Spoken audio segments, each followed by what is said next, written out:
Olá, tudo bem? Bem-vindos a mais um Pod Pleno. E o Pod Pleno está trabalhando em todos os tempos as questões das quatro dimensões, né? Todos os nossos entrevistados estão falando sobre as suas experiências, a sua vida em cima desse ambiente multidimensional. Corpo, alma, espírito e relacionamentos.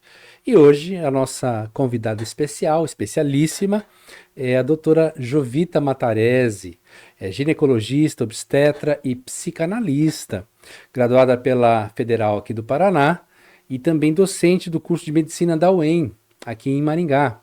Ela tem mestrado no Centro de Ciências de Saúde da UEM, psicanalista pela Sociedade de Psicanálise do Brasil e especialista, né? Tá fazendo a sua pós-graduação em psicoterapia psicanalítica contemporânea.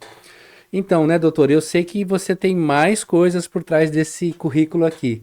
Não é alguém que ficou parada no tempo, não. Sempre investiu nos estudos, no conhecimento. Então, primeiramente, eu quero te dar as boas-vindas e te agradecer a gentileza de estar com a gente aqui hoje, viu, querida? Raquinha, eu que agradeço, é Uhum. uma honra para mim também participar, uma alegria, porque falar do dia a dia da gente, falar né, das nossas especialidades Sim. e falar também desse encantamento que a gente tem, né, com a relação aos aspectos psicoemocionais do desenvolvimento humano. Isso é muito gratificante e me sinto honrada, privilegiada de Ah, que estar aqui com legal. você. A honra é nossa, toda nossa. E vai ser interessante o nosso bate-papo, né, Jovita? Porque você, além de atuar na área do físico, da saúde física, também atua na área da saúde emocional, psicoemocional ou inconsciente ou psíquica, né? Como a gente fala. E eu queria saber, né? Você é uma especialista em saúde da mulher. Vamos começar nessa primeira sua demanda profissional, né? Em duas áreas distintas, mas são complementares, né? A medicina e a psicanálise, mas como foi que você descobriu a necessidade de juntar essas duas vertentes da ciência? Porque aparentemente parecem distintas, mas há alguma conexão? Como é que você vê isso? Eu acredito que a minha história de vida pessoal me levou para isso. Teria várias razões assim para a gente destrinchar, mas eu poderia dizer assim, tem um aspecto emocional, pessoal, né, de situações que aconteceram na minha vida pessoal e algumas situações que aconteceram no desenvolvimento, no desenrolar da medicina atual. Uhum. Então, nessa área mais pessoal, eu, alguns anos atrás, tive umas demandas com relação à saúde na família, pessoas que a gente teve que Parentes. se Uhum. dedicar. Depois, especificamente aí o meu pai, depois com o falecimento dele, era uma área, um momento difícil para mim, que eu precisei de um suporte. E aí eu já fazia terapia, mas aí eu comecei realmente a entender como essa Adentrar no mundo, ferramenta, né? Uhum. adentrar nesse mundo, Uhum.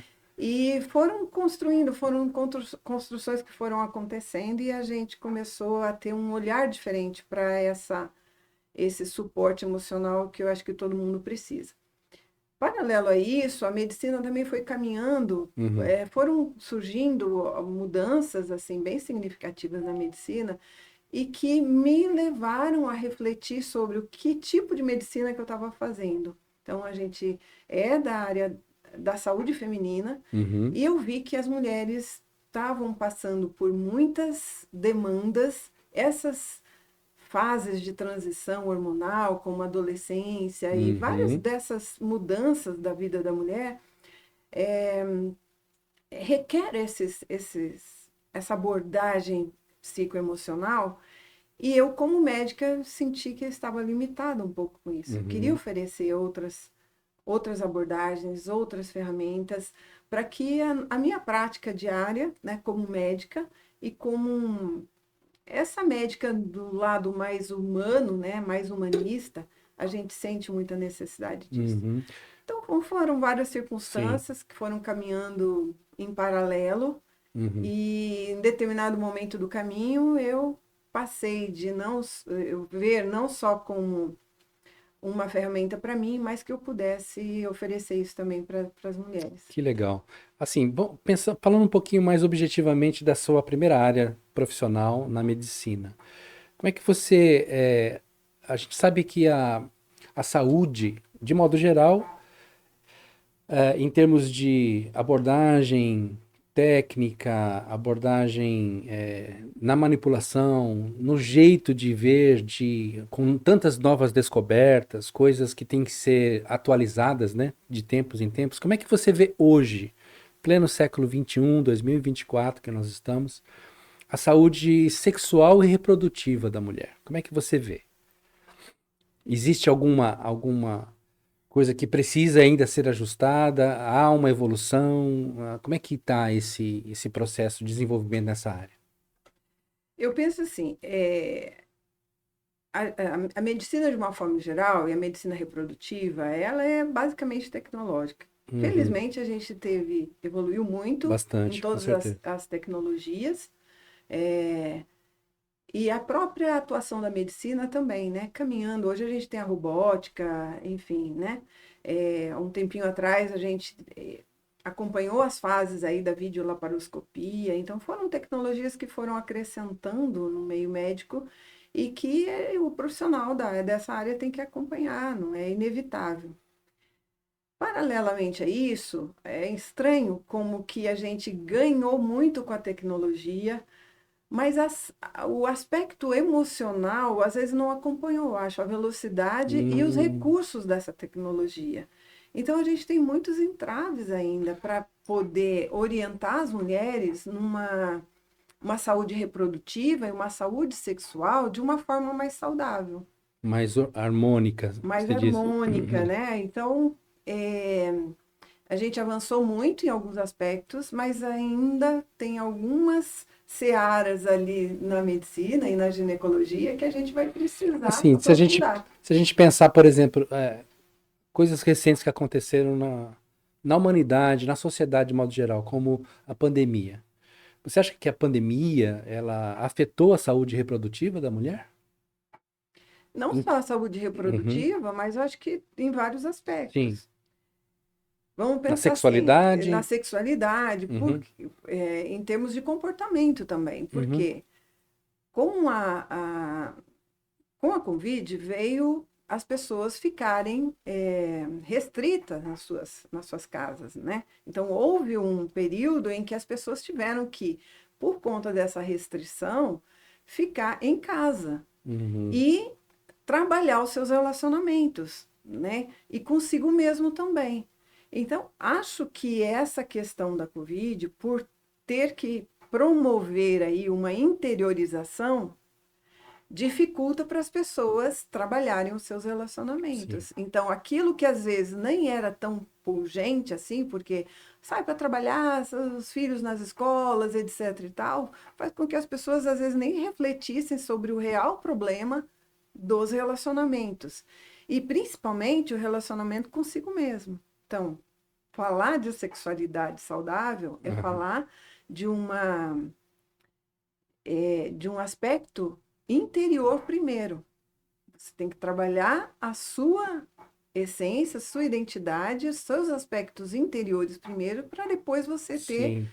elementos para que Uhum. você tenha daí um relacionamento mais Eu saudável. costumo sempre dizer para os meus amigos, pacientes, enfim, clientes, que tudo começa de dentro para fora. O aprendizado é de dentro para fora, as resoluções são de dentro para fora, e principalmente a cura, né, doutora? Porque, como você está falando, se não tiver resolvido por dentro, como é que as coisas de fora vão ser resolvidas? Se há um ambiente ainda instável interior, né?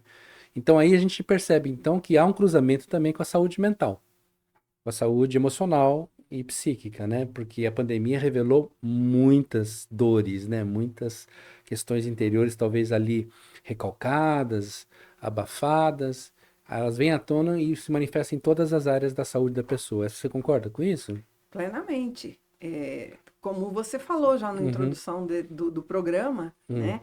São as múltiplas dimensões. sim, Corpo, físico, espiritual, emocional, né, financeiro também. Tudo sim, isso impactou realmente como as pessoas vão lidar com dificuldades e como vai fazer, tecer essa teia de relacionamentos que a pessoa precisa ir desenvolvendo para se sentir uma pessoa mais plena, mais realizada. Mas eu diria até uma palavra que eu gosto muito, que é funcional, né? Funcional. Como é que a vida, uma boa vida, poderia funcionar para a gente, né? Aham, aham. Então, esse aspecto da funcionalidade, acho que permeia todas essas dimensões, né? Você quer ter uma saúde física, por exemplo, né? Passa se você conseguir as suas funções, todas elas, né? Do sistema locomotor, sistema, todos eles têm que estar funcionando harmonicamente. O organismo é assim, né? O O organismo corpo. é assim. Uhum, Então, para a gente poder ser uma pessoa mais inteira, eu acho que a gente tem que estar funcionando bem em uhum. todas essas É. dimensões. O organismo humano, ele tem órgãos, por isso chama de organismo, mas ele tem uns sistemas que juntam alguns órgãos, Engrenagem, né? A algumas engrenagem. engrenagens, alguns órgãos que funcionam em determinado sentido, né? O sistema imunológico, o sistema nervoso, o sistema músculo-esquelético, são vários sistemas. Alguns falam que são 7, outros falam que são 9 e tudo mais. A questão é a seguinte, deixa eu virar um pouquinho o assunto para a questão da educação. Existem algumas celeumas aí em torno da ideia da educação sexual. Uma educação sexual, no seu ponto de vista, ela precisa existir. Eu sou de uma geração que os pais tinham vergonha de falar sobre sexo com os filhos. Meu pai, por exemplo, quando eu tinha 12 anos, ele veio me dar um livro. Ó, você precisa aprender algumas coisas sobre sexo. E deu um livro para mim. Só que com 12 anos eu já tinha aprendido muita coisa na rua, né? Então é uma geração diferente. Hoje estão tentando trazer uma educação formal para o ambiente escolar. O que que você acha? O que que você acredita que seja que fosse mais funcional em termos de educação e preparo para uma vida sexual? Dentro de casa, na escola, será que seria um ambiente? Quem que poderia, por exemplo, se fosse num instituto, numa instituição, poderia dar o fio, né? Qual que seria o parâmetro ideal para educar ou fazer uma educação? Ou se não, como é que você vê essa área da educação sexual? Eu vou colocar dois aspectos. Sim. Primeiro, que a gente separar um pouquinho. A educação, de uma forma geral, mas incluindo aí a educação sexual, para adultos, eu acho que é de uma forma. Sim. Para crianças, dependendo da idade, também você tem que trabalhar enquanto instituição, enquanto programas de saúde pública, enfim. Acho que tem que diferenciar um pouquinho essa abordagem. Mas vamos falar de adultos. Eu compreendo que, assim, quando a gente fala de educação para adultos, toda educação de adulto é autoeducação. Então, eu compreendo que você vai trabalhar, às vezes, o coletivo, mas se você não priorizar essa educação individual, vai ficar muito difícil você ter eficiência e boas respostas na educação de uma forma coletiva. Uhum. Bom, entrando um pouquinho nessa questão de autoeducação, já que vamos falar de mulheres, Sim.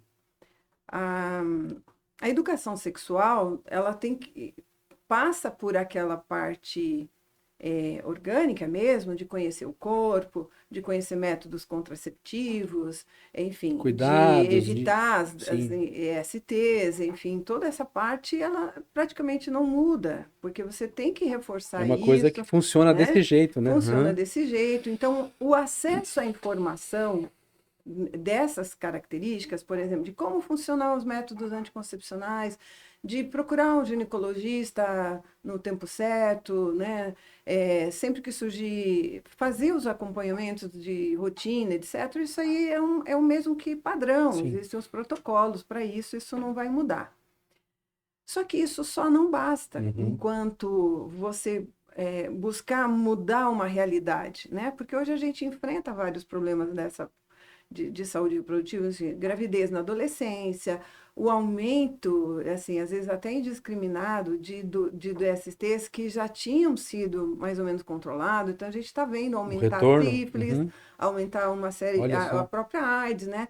Então, tudo isso passa não dá para fugir desses protocolos, dessas recomendações médicas bem específicas que todo mundo deve seguir e a gente deve levar a informação dessas circunstâncias para o maior número de pessoas, né? Uhum. Priorizar, às vezes, quando é para adolescente, focar aí em coisas do adolescente, numa linguagem das adolescentes, para que elas possam compreender, e para adulto de uma outra forma, e assim por diante. Mas isso a gente tem visto em vários trabalhos, e os gestores de saúde, de uma forma geral, ficam de cabelo em pé porque estão vendo que às vezes não está funcionando. Então, o que a gente precisa fazer de diferente? Hoje eu vejo que para essas demandas coletivas, a solução é individual. A gente tem que trabalhar o indivíduo. Isso. Então, vamos levar isso para as mulheres, né? Hoje a gente recebe muito no consultório, muitas dessas pacientes com queixas sexuais, ou porque estão na menopausa, ou eventualmente porque já vem de uma situação de muita pressão, muitas demandas que ela tem que dar conta. E aí, quando ela começa a passar por essas fases de transição, ela também não está, às vezes, com a sua sexualidade bem resolvida. A menopausa, o climatério potencializa isso. Então, às vezes, fica até Tem a querendo pré, usar tem a menopausa, tem a a pós também. pós-menopausa, né? Então, tudo isso passa para que você consiga, ou os profissionais da área da saúde, no caso que trabalham com as mulheres, Uhum. abordar dessa forma. Uhum. E separar um pouquinho, olha, o Uhum. que é dessa queixa sua que você tem, que é da menopausa, do climatério, e o que não é. O que é coisas internas sua que você precisa resolver primeiro. Que muitas vezes pode ser direcionada a esse diagnóstico do corpo, mas tem a ver com, às vezes, coisas interiores. É isso? Exatamente. Então Aham. precisa fazer um filtro nisso, Sim, porque sim. senão você vai ficar tratando uma coisa com as razões erradas, né? Então, assim, E, pode falar. completando, às Hum. vezes, só esse raciocínio assim, então aquilo que você me perguntou lá, como ter a sexualidade saudável. Complementado essas questões médicas, vamos dizer assim, o aspecto físico-emocional, psíquico-emocional, ele passa por essa autoeducação. A autoeducação, como que eu vejo, para você levar para uma situação saudável, ele tem uma frase que eu gosto muito, talvez para contextualizar essa questão que fala assim, é, é do autorrespeito. Então, se você não tem o prazer e o respeito, se não tenho prazer, se me faltar o prazer e o respeito pelo que sou, terei pouco a dar, exceto as minhas necessidades insatisfeitas. Entendi. E em minha pobreza emocional, tenderei a ver pessoas como fonte de aprovação ou desaprovação. Buscando aprovação. Num universo de muitas pessoas, continuarei sozinha em minha solidão. Então é um Muito texto legal, bacana que muito eu legal. gosto isso, que Uhum. fala, reflete tudo isso que a gente está falando sobre a saúde do físico, do emocional. Se eu não tenho prazer e respeito pelo que sou, vamos ver essa primeira frase. O que ela quer dizer assim? Para eu me respeitar, você respeita quem você conhece ou quem você não conhece? Quem conheci. Então, né, para eu ter respeito, eu Preciso preciso me conhecer. conhecer, Uhum. né, para ter a mim mesmo Um primeiro. autorrespeito, né? Isso. E se eu não me conheço, como eu posso gostar de mim? Então, E se essa não questão. gosta de você, como vai gostar de outro? Isso. Então, se você não é uma É. pessoa inteira nesse aspecto, Aham. né, a gente fica com essas. Também uma outra frase que eu gosto, que nós somos pessoas parciais, partidas e pequenas, né? Então, como nós somos esse ser incompleto, não adianta começar pelo outro, precisa Uhum. começar pela gente. Sim. E como que a gente começa essa integridade ou essa integralidade, né? Porque hoje a gente está falando Sim, assim, várias pessoas estão falando, nossa, sim. saúde integral, saúde integral. Mas o que Uhum. que é isso, na verdade? E a gente começa integrando as partes que a gente tem dentro da gente mesmo. Uhum. Voltando um pouquinho para o tema. Então, se eu começo a olhar para mim ganhar essa confiança no que eu sou. Começo também a trabalhar esse aperfeiçoamento, que a gente não está pronta desde sempre. A gente vai aos Uhum, poucos se conhecendo, uhum. aos poucos se experimentando. Então, por isso que a experiência da viagem Mas interior precisa desejar isso, né, doutora? precisa Porque desejar se a isso. pessoa não tiver voltada para si primeiro, ela nunca vai, como eu falei, a cura é de dentro para fora. É, mas assim, eu queria aprofundar um pouquinho mais para pensar no seguinte: você está falando da educação, você falou dos adultos. Pensando no adulto, a gente pode pensar nesses parâmetros, mas eu estaria errado pensando que o X da questão, na educação sexual, até na questão da saúde reprodutiva, não deveria começar dentro de casa e numa uma idade já tenra, já uma criança já sendo preparada. Por exemplo, eu vou te dar exemplo. Eu tenho muitas pacientes minhas que têm situações relacionadas à sua sexualidade e que apontam, por exemplo, que a mãe nunca as preparou para a menstruação, por exemplo. E são surpreendidas com aquele sangue, né? Às vezes na escola, numa festa, junto com alguém, e depois acaba absorvendo uma espécie de trauma por não estar preparada para isso, né? Então, aqui a gente já está cruzando um pouquinho a ideia da saúde mental com a saúde física. Eu estaria errado pensando que isso deveria começar em casa? Deveria ser alguma coisa já produzida para que houvessem evitações de situações mais delicadas, mais complicadas no futuro? Com certeza, né? Uhum, A sociedade, ela ganhou muito no sentido da liberdade, uhum, mas também deixou essas lacunas. Então, muitas famílias acabam delegando para as escolas, para outras instituições, fazer essa parte da educação. E muitos, por às vezes uma displicência, mas muito também pelo próprio despreparo dos pais. Então, às vezes você não foi adequadamente preparada com isso e uhum, você também não tem esses elementos uhum, para poder trabalhar e passar isso para os seus filhos de uma forma consistente, uhum, uma educação acolhedora e não repressora, né? Uma educação baseada na informação, no livre acesso da informação e não naquele autoritarismo, não vão fazer, e às vezes sem saber direito o que você está recomendando, deixam os pais muito perdidos hoje em dia, porque eles ficam naquela entre a cruz e a espada. Não, se eu prender muito, posso gerar uma revolta. Se eu soltar muito, também eu não. uhum, Mas isso é um engano, né? Porque o jovem hoje, ele precisa de acolhimento, ele precisa de uma escuta, né? Ele precisa desse ambiente, de sim, ser valorizado nas expectativas dele.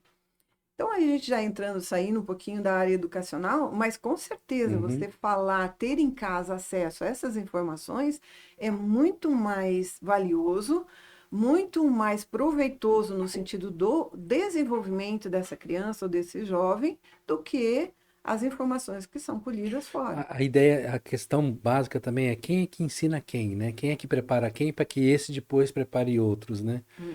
Eu penso assim, eu faço palestras semanais, né, para homens, para mulheres, e a minha ideia nessas palestras, que inclusive são gratuitas, são palestras de treinamento para a vida, nessas quatro áreas, buscando uma saúde emocional, uma saúde espiritual, uma saúde física e uma saúde relacional.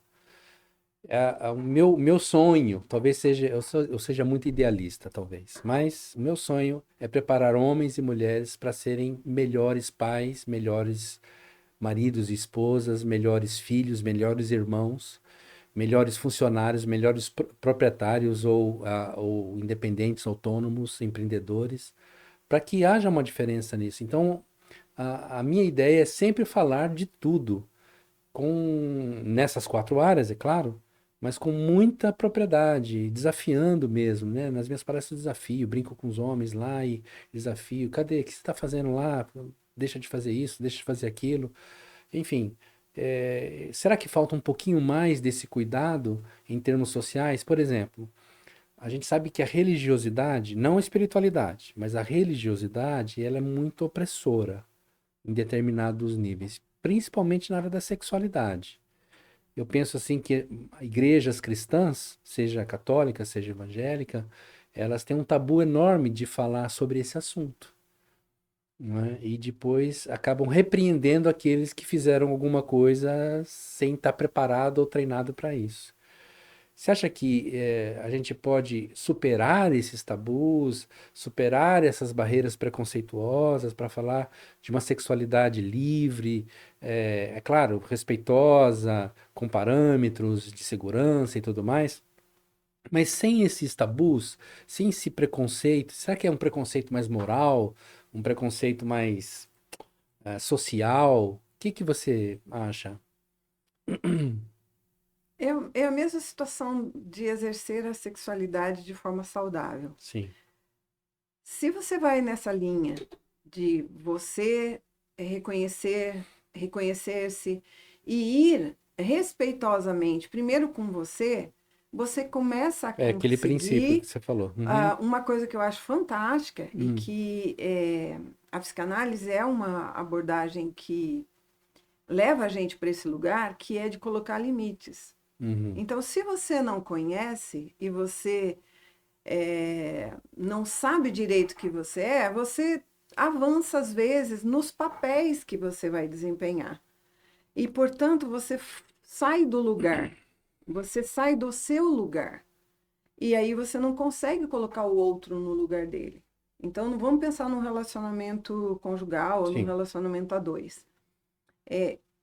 Se a gente tem muitos papéis, como mulher, mãe, educadora, quem trabalha Profissional, fora, trabalho. Uhum, né? uhum. Assim, não vamos entrar aqui aquele exemplo de mãe solo que tem que ela mesma ser a Sim, sim. provedora, ser a Uhum. cuidadora e etc e tal. Mas Pensando é um numa vida casal conjugal. normal, Uhum. assim, né? Então a gente tem alguns papéis e é importante a gente ficar dentro desses papéis, dentro dos limites desses papéis.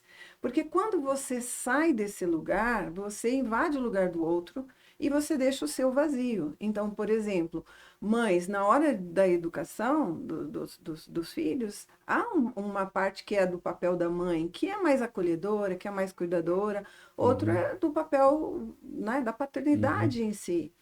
Então, quando você passa a ser, ou seja, a mulher quer ser o homem da casa, né, ela está fora do lugar dela. Dela. Uhum. É. Ou quando você quer ser a mãe dos seus pais, né? Não estou falando também quando é aquele de muita idade, o Ou quando o adoecido que você marido olha precisa. para a mulher como se ela fosse a mãe Quando é dele. mãe dele. Então, É, isso também é disfuncional. Isso é tudo estar fora do lugar, de estar fora do seu lugar. Então, se nós não ocupamos e exercemos a nossa papéis função definidos. naqueles papéis definidos, na hora que é para ser aquele Uhum. papel, na Uhum. hora que eu tiver que ser mãe, eu não vou ser amiguinha da minha filha, eu vou ter que ser mãe, usar minha autoridade de mãe. Na hora que eu vou ser, vou acolher ou uma outra pessoa adoecida, eu vou ter que ter uma. Percebe? Sim. Esses papéis, eles têm um lugar definido. Então, se eu não estou nesse lugar, exercendo a função a qual eu estou, e a demanda para aquela situação em Uhum. si, Uhum. eu estou disfuncional. E pessoas disfuncionais não conseguem educar apropriadamente. Pessoas disfuncionais não conseguem manter um relacionamento saudável, porque ela está fora.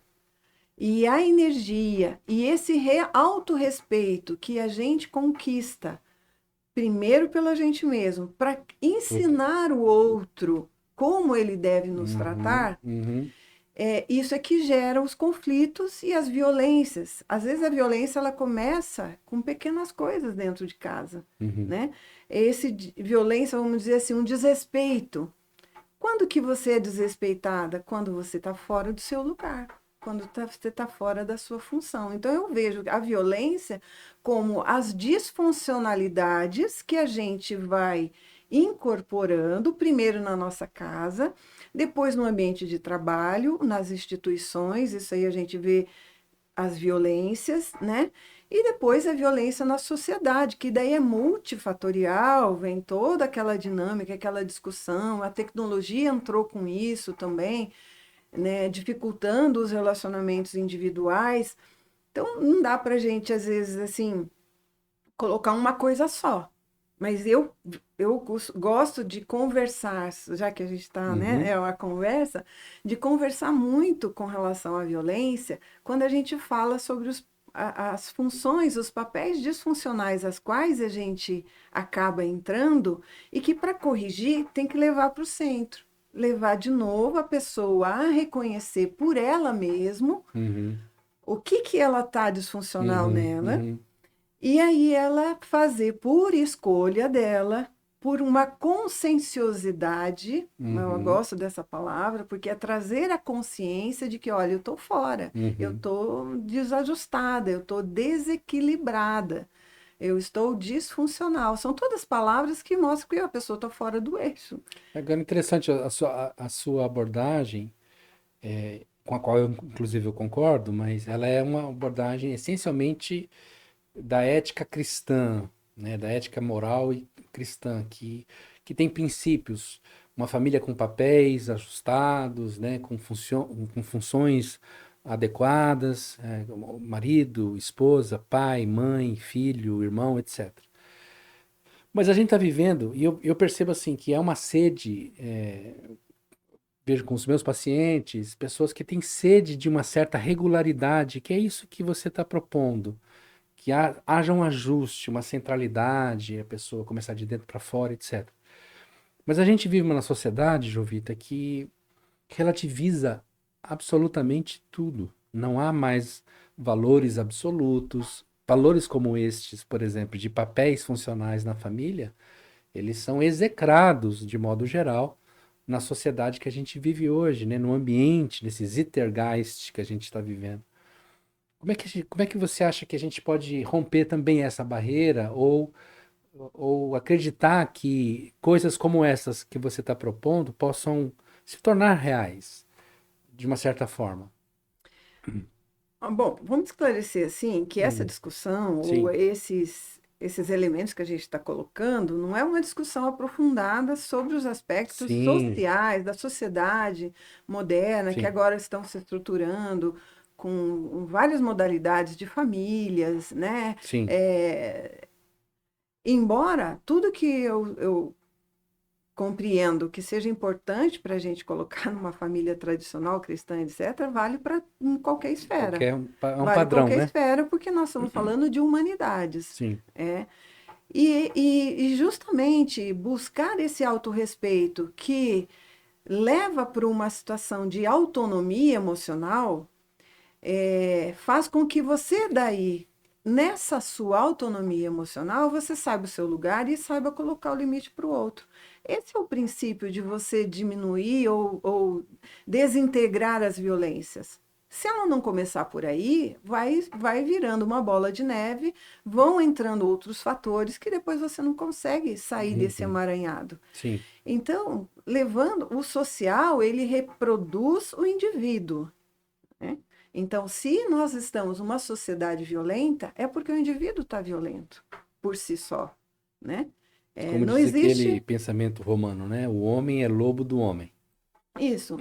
Mas vamos colocar assim, ó, uma sociedade, ela é feita de indivíduos, certo? Sim, Então, para se construir uma sociedade, ela precisa dos indivíduos. Não existe sociedade sem indivíduo, com certeza, ok? absoluto. Agora, o indivíduo, ele existe por si só. Ele depende de viver na sociedade, não estou isso que eu estou falando, mas ele é um, Ele não é independente, mas é autônomo. ele é Entendi. autônomo, Uhum, ele é autônomo. Então, eu gosto sempre de trabalhar autoestima, né? A gente poderia entrar aí nessa questão das múltiplas fases das mulheres, das adolescentes que estão buscando formar a sua identidade e que têm todo esse apelo da sociedade para a beleza extrema, as mulheres que chegam na menopausa, no climatério, vê o processo do envelhecimento, né? Essa gana de você ter a beleza eterna, a juventude eterna, cobrança, essa é né? mais uma pressão sobre as mulheres, Uhum, enfim. Tudo isso faz com que você,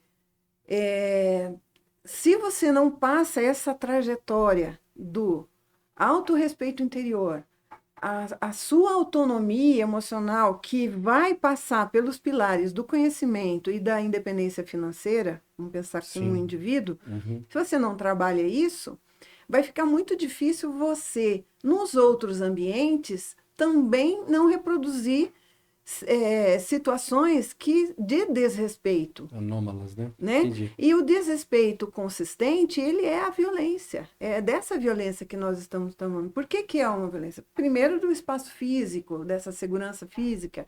Segundo, das vezes, nos ambientes escolares, nos ambientes de trabalho, né? Tudo isso a gente pode resumir como uma violência do ser humano contra o Eu ser estou humano. entendendo que a sua abordagem da violência, a sua percepção de violência é mais do que uma agressão. Ela é uma disruptura com alguns processos que sejam normais, sejam comuns, e a pessoa, nessa disrupção, ela se violenta. É isso que eu estou entendendo? Vamos dizer assim, lógico que a gente, num relacionamento básico, né? Não vamos colocar aqui que você tem que aceitar a violência do outro, mas o Sim, que gera a violência no outro é justamente o ser humano estar fora do centro dele, entendi. dele não saber se respeitar, Sim, portanto, como que ele vai ensinar uhum, autorrespeito ou respeito do outro? E entendi. isso é que gera violência né, ao fim das contas. Soma-se a isso a sociedade que veio caminhando, né? Essa era do digital, que uma velocidade imensa. Então, tudo que a demanda da sociedade é assim: eu quero rápido, Sim, tem que ser tudo rápido, ultra rápido. uhum, Eu quero para agora, então eu não tenho paciência, né? E eu quero tudo. uhum, O que é, por exemplo, os jovens, eles não têm paciência, eles querem agora e eu quero o que eu quero. Eu tenho o teu direito.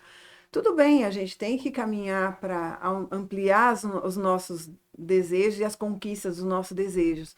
Só que para um jovem, por exemplo, ele é meio tudo ou nada. Então, eu quero isso, se eu não tiver tudo isso, eu também não quero nada. uhum, E qual é o problema de ter tudo isso? O problema é que se você vem junto com essa demanda da sociedade, você tem muitas escolhas. Se eu tenho muitas escolhas e eu quero tudo, eu não consigo escolher. uhum, Então, há uma geração que não sabe escolher porque não sabe fazer renúncia. Olha, meu, se eu escolho isso, eu tenho que renunciar àquilo. Se eu não consigo renunciar, está embutido ali um controle, né? Então, nós somos uma sociedade, uma geração que é multi. Sofre com essa ansiedade por conta do controle. uhum, Quero controlar tudo. E tem que passar o entendimento que nem tudo está no nosso controle. Então gera mais ansiedade. Porque daí, se você não escolhe, eu tenho muita coisa para escolher, eu não consigo escolher, eu fico com aquela sensação de tudo e nada ao mesmo tempo. entendi. Né? E a gente vê que tudo isso respinga em todas as áreas da vida, inclusive na sexualidade.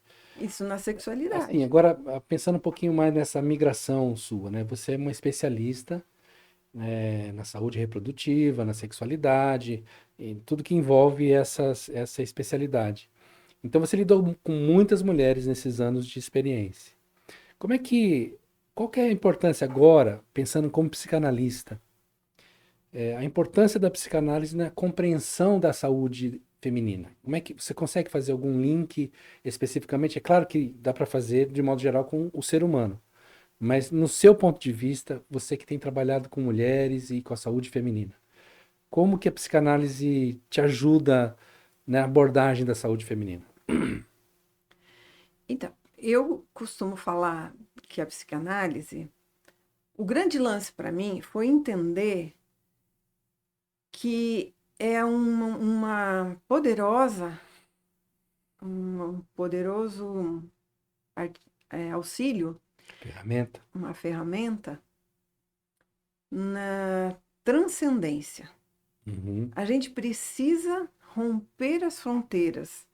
Então, romper além das fronteiras da mente. uhum, Esse eu acho que é o grande, a grande conquista, eu acho, que a psicanálise trouxe para a gente, né? Da gente ir além, além dessa dimensão que a gente tem, daquilo que se percebe, você daquilo fala. que se percebe, daquilo que você possa atingir. Uhum, E que é o que nos dirige muitas vezes, né? Como Freud fala, né? Aquilo que nos toca e que é o que nos dirige, sim. né? É muito mais o que a gente não sabe da gente, está determinando, às vezes, as nossas escolhas, nossas renúncias e o Uhum. nosso destino de uma forma geral. Então, essa transcendência que, através dessa, dessa abordagem, eu acho que a gente conquista, é que eu tentei levar primeiro para mim, porque eu acho que essa transcendência é a verdadeira autonomia. Você olha para você, reconhece você, aprofunda você, né? E isso a sociedade moderna, ela tá exatamente na contramão, né? Porque a gente fala em ir no profundo e a sociedade está no No superficial, raso. no Uhum. raso. E isso tudo é processo, é demorado, não é rápido, não é imediato. Então a sociedade é imediatista e aqui cada um vai dar o ritmo que tiver realmente com seu desejo implicado ali para ir a fundo nisso, mas não tem como não passar por essas camadas mais profundas, né? Sim. Até na forma racional que a gente vai trabalhar isso, a gente precisa um pouquinho mais profundo. Então, é essa questão de você se suportar no processo, acho que é Uhum. uma atividade de suporte, por isso que eu falo é suportar toda essa Uhum. dor de você estar fazendo essa investigação, de você estar colocando alguém para te acompanhar nessa análise, porque não é só, isso não está só na mão do terapeuta, pelo contrário, ele ali é um coadjuvante e ele é um obstetra da alma, como eu falo, né? Você Uhum. está ali ao lado, fazendo, ajudando aquela No pessoa a parto. fazer essa Uhum. escavação, né? Para sua jornada interior e aí conseguindo elementos da história de vida pessoal, da sua história, que estão implicando ali naquele momento ou mais para frente, enfim. Então, essa viagem interior e essa análise de tudo isso conquista para a gente, esse aperfeiçoamento faz com que a gente vá construindo os degraus, que a gente vai caminhando desse autoaperfeiçoamento. Então, Uhum. você vai formando ao longo do tempo uma pessoa mais íntegra, Uhum. integrada, Uhum. e, portanto, você consegue reconhecer em você esses valores. O que é realmente o que eu tenho de valor e virtude? E com isso trabalhar as suas virtudes em direção a ser uma pessoa mais pronta, uma pessoa mais preparada. Esse crescimento emocional que vai acontecendo ao longo do tempo quando a gente vai fazendo Uhum. esse autoconhecimento, Uhum. é que é toda a jornada da análise. Ela não é nada mais que Então isso, eu é estar entendo que o acompanhando. seu olhar profissional como médica ficou mais apurado, mais definido, mais claro com a psicanálise. Isso, porque como Porque, a gente está ah, naquelas fases assim, ó, atendo as mulheres em diversas fases, sim, adolescência, sim, sim. mulheres na menopausa, o que que acontece? Eu acho que os três grandes grupos que a ginecologia tem o privilégio de atender, né, como médica, são as três revoluções hormonais a qual a mulher passa. Então, são três grandes momentos de algumas pessoas até falam, né, do tsunami hormonal a qual a Oh, mulher está exposta, que uhum, é na gravidez, é o primeiro período de transição hormonal grande que a gente tem, modifica corpo, modifica comportamento, modifica tudo. O segundo pelo qual a mulher passa é a gravidez. É uma revolução, é um tsunami hormonal também, uhum. né? E Não, você falou gravidez duas vezes. É a primeira, a não, adolescência, adolescência, desculpe, né? Aham. eu usei a A- adolescência, Entendi, entendi. né? Não é gravidez na adolescência, é a Isso, a adolescência, adolescência, que é a menstruação, gravidez, os hormônios e isso, tal. E isso. aí a segunda E gravidez.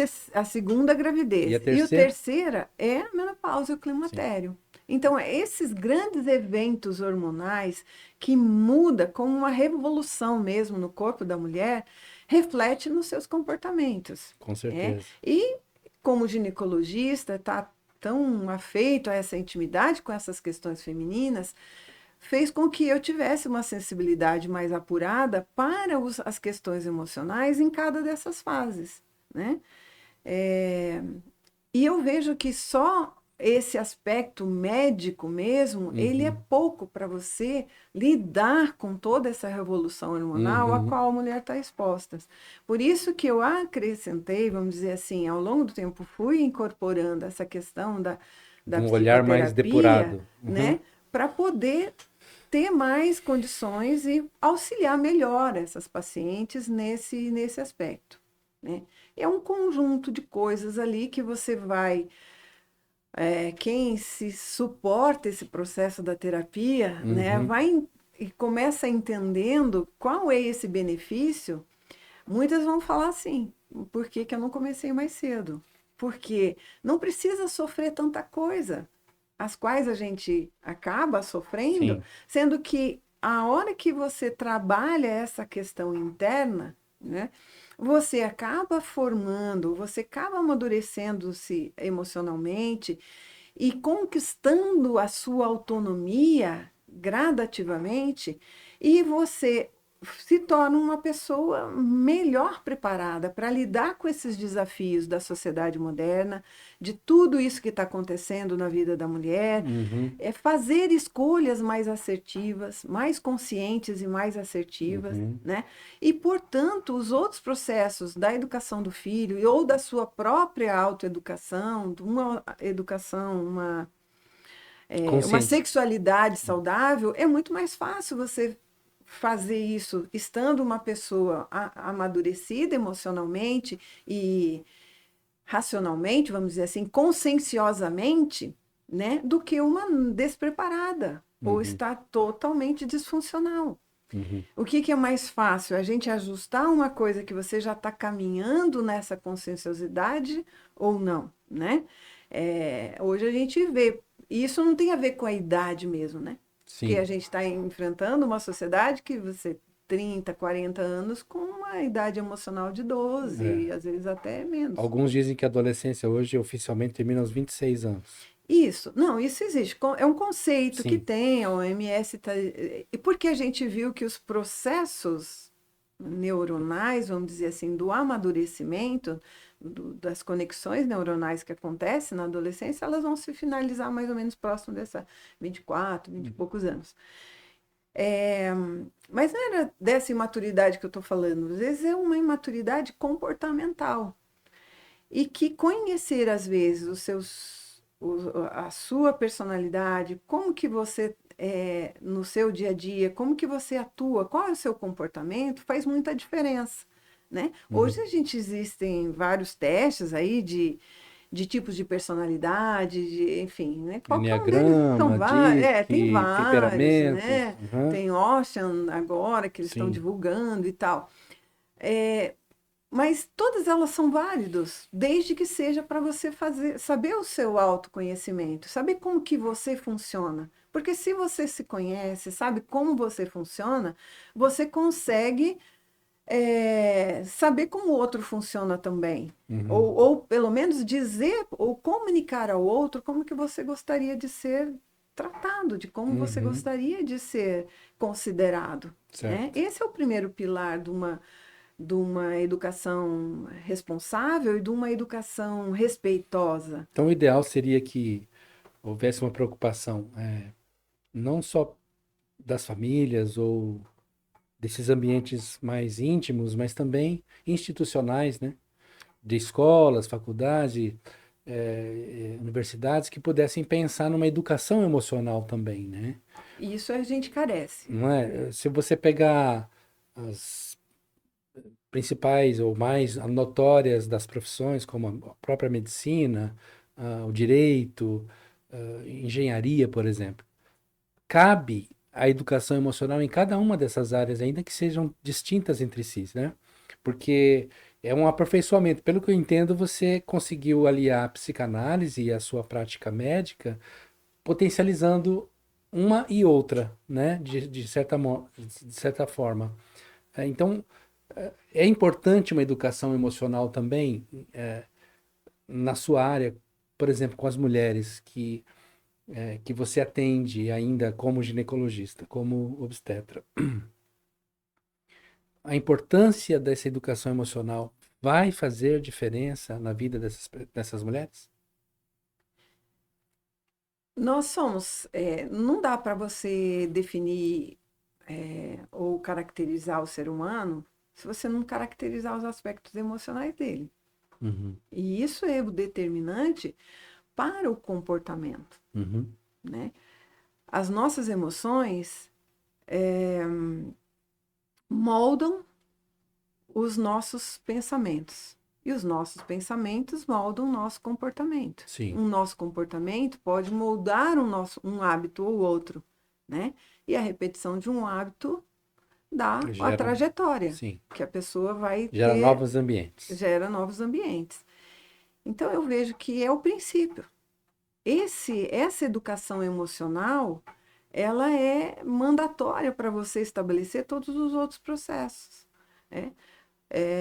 Vamos pegar aqui um pilar estruturante da saúde. De uma forma geral, isso vale para as mulheres também, né?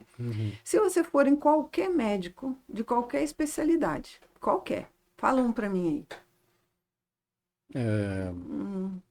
Cardiologista. Cardiologista, Cardiologista, endocrinologista, ortopedista, qualquer um dessas especialidades, ginecologista, endocrinologista, etc e tal. Cirurgião, Ele vai, vamos supor que você está em alguma situação lá, você vai fazer os seus exames de rotina e deu alguma alteração ali, né?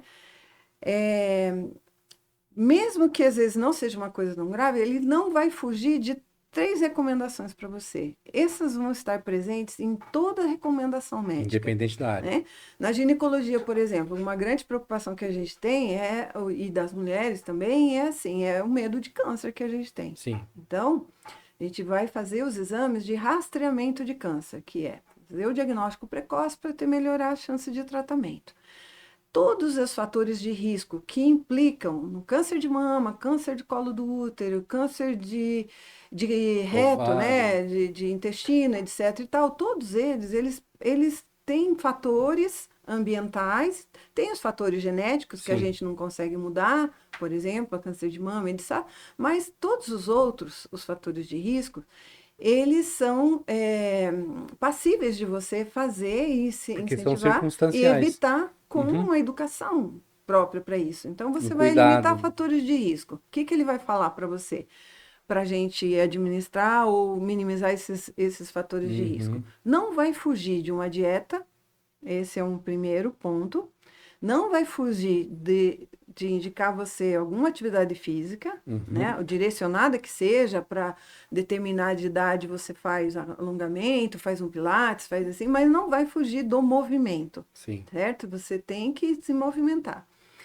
E o terceiro é o quê? Administrar fatores de estresse. Se você conversar com um cardiologista, ele vai falar essas 3 coisas para você. Não vai fugir disso, né? E a gente sabe, todo mundo sabe disso, não é? A gente sabe. Mas a questão não é tanto a informação. E às vezes é aquilo que você perguntou lá, de falar sobre DST e métodos contraceptivos. As informações, elas estão ali, estão milhares agora na internet. Talvez você tenha que fazer um filtro, uma seleção, mas está ali, gratuito, para todo mundo ver, para todo mundo saber. Os mais conscientes, o problema não é acesso. Então, eu não vejo que o problema seja acesso. Eu acho que o problema é como fazer essa orientação, que é estruturante, vamos dizer assim, eu conseguir fazer ela. Essa é a questão, não é? Então, você sabe lá que eu tenho que reduzir. Vamos pegar o primeiro pilar ali, que é a dieta, tá? Qual que é a melhor dieta? Eu falo para os pacientes, não existe, não tem como você fazer isso. Protocolo, todas elas, se você seguir, ela vai ser funcional, ela vai ser eficiente. É verdade ou não é? Menos então, se você pega lá, dieta do tipo sanguíneo, dieta da lua, dieta... Cada hora tem um modismo, tipo, né? Jejum intermitente, esses são válidos. São válidos. O problema é a pessoa conseguir fazer isso de forma consistente. Tá? Vamos pegar a atividade física. A gente já tem estudos mostrando que, assim, cada abordagem, cada fase, talvez, mas o que conta não é se você faz 5 vezes academia e fica lá fazendo musculação, etc e tal. É a consistência que você faz. Se você começar a fazer 2 vezes por semana e sempre fizer isso, ela tem um efeito, né? Exceto mais para o final, onde a gente precisa trabalhar força em membros inferiores, as mulheres ali, para poder ter autonomia física, né? Mas você vai ter que fazer algum movimento.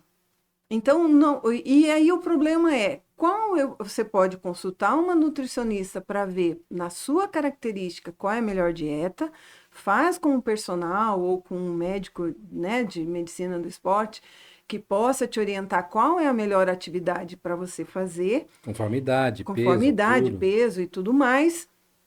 E aí você faz um programa dessas três coisas, né? Mas se dessas duas coisas, mas se você não fizer isso e faz tudo Tudo certinho, certinho, mas não mas cuida você do, está do lá em seu... casa, no trabalho, com seus fatores de estresse lá em cima e você não conseguir, vai ficar difícil você, primeiro, seguir a dieta consistentemente. Segundo, atividade física e um movimento consistentemente. Então, o terceiro pilar, que é administrar os fatores Estressores. emocionais que desencadeiam os fatores de estresse, eu acho que ele é o principal. Porque se você organizar isso, você consegue daí energia e tudo mais para fazer um programa que você seja factível para você, dentro das suas possibilidades financeiras e de tempo também, de Claro, tem gerenciar o muita seu coisa. tempo, para você conseguir fazer de uma forma consistente. Tá. Né?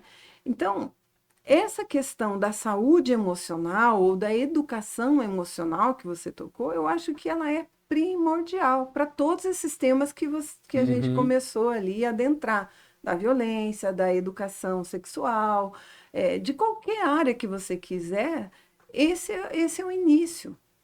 Porque vamos dizer o seguinte, ó, relacionamento, ele é a única coisa que a gente tem que se preocupar. Primeiro o relacionamento com a gente mesmo, Sim, em primeiro e lugar. depois o relacionamento, depois dentro de casa, com a nossa família, e depois fora, no trabalho, enfim, na sociedade, né? E como que a gente faz para estar estruturado emocionalmente, para ter relacionamentos saudáveis também, né? Uhum. Que é o que foge da violência, vamos dizer assim. Para a gente estruturar, primeiro a gente tem que conhecer. Então, eu me conheço, eu sei como é que eu funciono. Esse autoconhecimento que eu falo é assim, eu sei como é que eu funciono. Eu gosto de uma frase de um livro eram dois professores de Stanford que ele escreveu um livro sobre isso.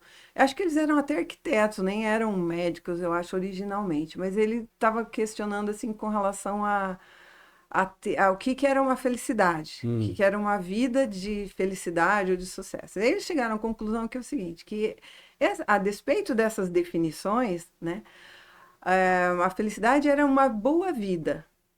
E o que é uma boa vida? É aquela que funciona bem para você. E eu acho muito legal isso, porque a gente sai É daquele lugar de simples. comparar com o outro e a gente Aham. traz para o nosso É centro. simples, mas profundo e real, né? E E, real, e assim, tangível, porque tangível. é, não adianta eu modelar ou tonalizar uma pessoa que esteja distante de mim, que seja um padrão para mim, mas para mim é um ideal, mas eu não consigo entrar nesse modelo. Eu não consigo caber nesse modelo, né? Então, é interessante esse conceito. Talvez seja por isso que você começou o trabalho lá. Fala um pouquinho pra gente do Évora, do espaço seu novo, qual a proposta, o que significa esse trabalho para você, de onde surgiu a ideia, qual é o alvo disso aí. Ah, O que bom, significa Évora? Explica para o nosso público aqui.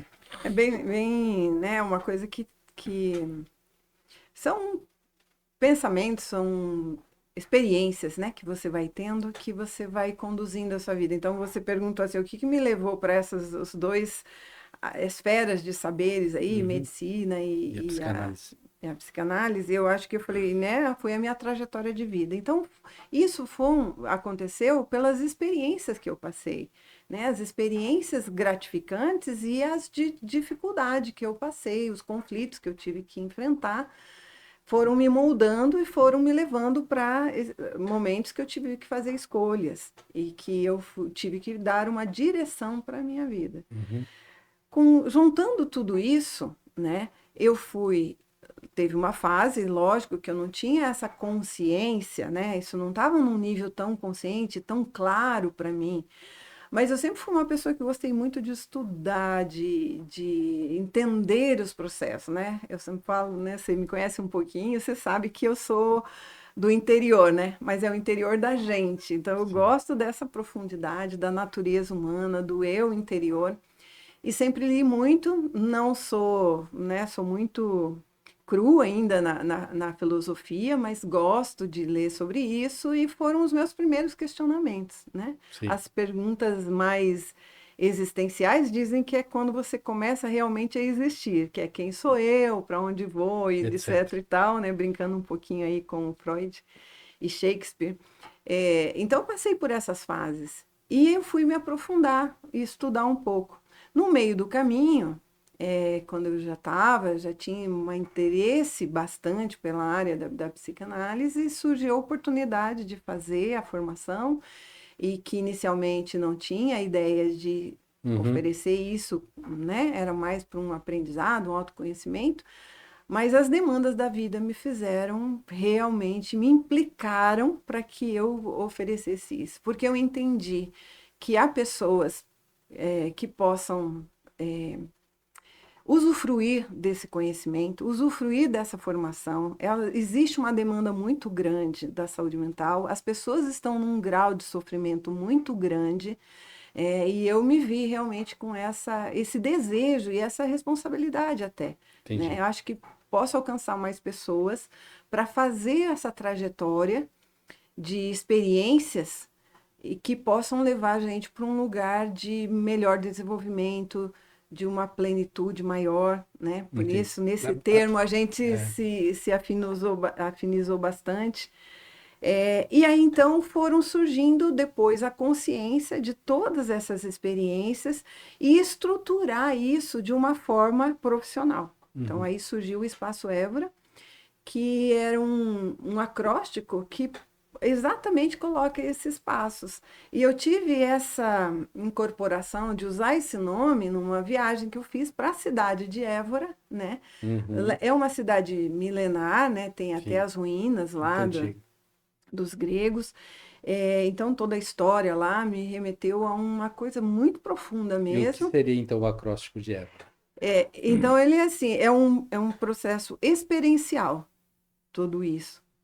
E a experiência do eu interior que leva a gente para reconhecer a nossa origem, os nossos valores, as nossas virtudes, respeitando a nossa origem, né? Reconhecendo a importância da nossa história de vida. Origem. Isso. Que leva para um ressignificar, um reconhecimento e uma ressignificação de todos esses processos interiores e nos conduz, então, para essa jornada de autonomia e aperfeiçoamento, né, dessa vida. Então, é a experiência do eu interior, nossos valores, nossas virtudes, da nossa origem, ordenando, ressignificando os nossos processos, nos levando para um aperfeiçoamento e a nossa autonomia. Puxa, Nos diversas dimensões, né? Física, emocional. Como é que o nosso público pode acessar você? Deixa agora as suas redes sociais, contato direto para falar sobre o espaço, né? Évora. Deixa aí os seus contatos para gente. Okay, olha ali na câmera e deixa. DRA.Jovita Matarese, que é o meu Instagram, e lá tem na minha link bio, tem todos os telefones, as informações lá. Que legal. Né? Jovita, muito obrigado. Que, olha, passou o tempo aqui e a gente nem percebeu. E vai longe, né? A conversa aqui vai longe. Se deixar aqui, a gente vai viajar, gente. Então, assim, é claro que isso aqui é só o nosso primeiro encontro. Tenho certeza que você vai voltar aqui, vai falar outras coisas, outras experiências. E a gente vai ampliar os nossos bate-papos aqui no podcast Pleno, né? O Pod Pleno, para debates aqui com outras pessoas de outras áreas, compartilhar ideias e promover o crescimento do ser humano nas 4 dimensões possíveis, né? Corpo, alma, espírito e relacionamentos. Então, a gente hoje falou um pouquinho sobre saúde física, falamos do corpo humano, falamos da saúde e também das emoções, da saúde emocional, da mentalidade, enfim. A doutora Jovita atende aqui em Maringá e ela deixou aí já as redes sociais dela e eu queria convidar você para continuar assistindo. Clica aí, senta o dedo aí no inscrever-se no nosso canal, também compartilhar e também dar um likezinho bem esperto para nós aí, tá bom? Assim a gente vai espalhando essa mensagem, vai espalhando todo nosso conteúdo para toda a rede no mundo inteiro, tá bom? Muito obrigado, Jovita. Eu queria que você deixasse um recado aí para a gente encerrar, uma palavra sua, um pensamento que pudesse refletir esse seu momento aí. Bom, eu agradeço também, é uma alegria, estou aberta aí, sempre que possível a gente adora conversar sobre isso. E eu vou deixar como eu acho que é uma forma de eu divulgar, né, que é o meu propósito também, né? Eu sei que você trabalha com homens Uhum, com propósito e o seu podcast, o seu uhum, grupo lá. uhum. Então, quero dizer que realmente eu me senti impelida por esse propósito, que é de inspirar mulheres a organizarem as suas vidas em direção à plenitude. Legal. Estamos afinados nisso, então. Estamos É. afinados. Valeu, gente. Até o próximo Pod Pleno. Fica com Deus. Deus te abençoe. Tchau.